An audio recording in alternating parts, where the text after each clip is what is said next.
طفل 10 سنين جالي العيادة مع باباه. الأب بيشتكي إن ابنه ما بيشوفش بعينه اليمين من 3 أيام. الدكتور سأله اتخبط في حاجة؟ قال له لأ. والدكتور بيكشف على الابن كان عمال يتحرك ومش ثابت. فالأب اتعصب عليه جدا لدرجة إنه كان هيضربه.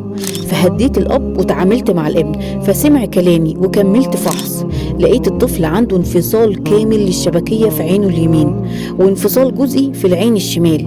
الدكتور سأل الأب انت بتضرب ابنك؟ قال له انا دايما بضربه على قفاه. وهو ده كان السبب اللي عمل له الانفصال في الشبكية. والله أعلم الطفل ده هيرجع يشوف تاني بعينه ولا لأ. حالة الطفل كانت تبكي لأنه عمال يقع لأنه مش شايف. مطلوب منك انك تأدب ابنك وتربيه، بس طبعا من غير ما تأذيه. والرسول اصلا نهانا عن الضرب على الوجه او على الخلف، لان ده جزء من عذاب اهل النار وفي اهانة وضرر. لا يجوز الضرب على الوش بأي شكل حتى لو كان بهزار.